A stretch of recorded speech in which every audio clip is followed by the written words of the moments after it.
You check the score at halftime. Your team is down 3 goals. You close the app.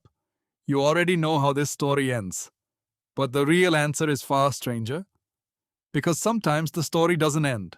It rewrites itself.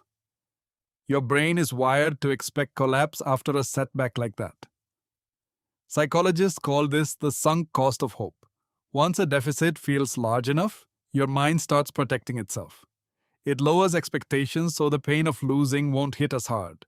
This is why you closed the app, not because you stopped caring, because caring felt dangerous. But somewhere on that field, 11 players hadn't done what your brain just did. They hadn't lowered their expectations. Why? Dr. Roy Baumeister, a social psychologist who spent decades studying willpower and self-control, found something surprising about performance under pressure. He discovered that teams behind at halftime sometimes play looser, not tighter. Freed from the burden of protecting a lead, they stop playing not to lose. They start playing to win. The scoreboard paradoxically becomes permission. Think about that for a second. The thing that should crush a team's spirit can instead unlock it. There's a term for this in sports psychology, the underdog effect. Researcher Amos Tversky, working alongside Daniel Kahneman, showed decades ago that humans respond very differently to losses than to equivalent gains. Losing hurts roughly twice as much as winning feels good. That's called loss aversion. Fans feel it, commentators feel it, but something curious happens to the players actually on the field. Down by 3 goals, with everything already assumed lost. They stop fearing the loss. Because it already happened, in everyone's mind. And when fear disappears, so does hesitation. Here's where the story turns. In the second half, the team stops defending the scoreline.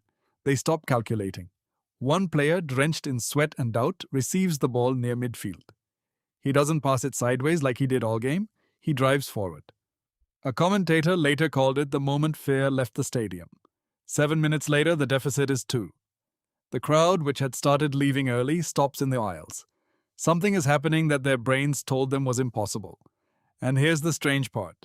Research from psychologist Barbara Fredrickson on what she calls broaden and build theory shows that positive emotion, even a flicker of it, expands what your brain believes is possible. One goal didn't just close a gap on the scoreboard. It reopened a door in 11 players' minds that had already been shut. By the 68th minute, it's 1 goal. Now the opposing team feels it too. Momentum isn't just a sports cliché. It's a measurable psychological contagion. When one side visibly gains belief, the other side's confidence doesn't stay neutral. It bleeds out in real time. Defenders start looking at each other instead of the ball. Passes that were sharp in the first half turn hesitant. Fear is contagious. So it turns out is its opposite.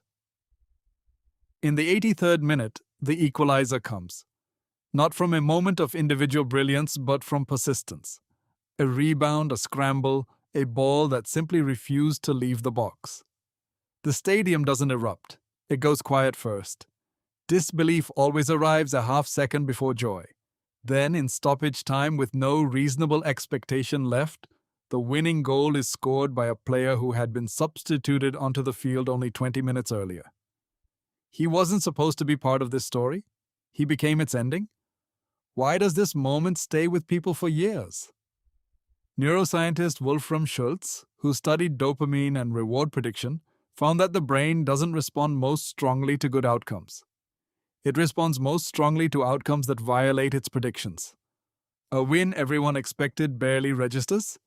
A win nobody believed in rewires memory itself. That's why you can still describe exactly where you were when it happened, years later, while a routine victory from the same season has already faded. This is the real trick of the impossible comeback. It isn't really about football. It's about the gap between what your mind assumes will happen and what actually can. Every time that gap gets exposed, something in you recalibrates. You start to wonder what else you gave up on too early. Tonight you'll check another score, another update, another situation that looks finished. And some quiet part of your brain will remember this. The story only ends when everyone stops playing. Until then, it's still being written. Football has more secrets. Subscribe for the next one.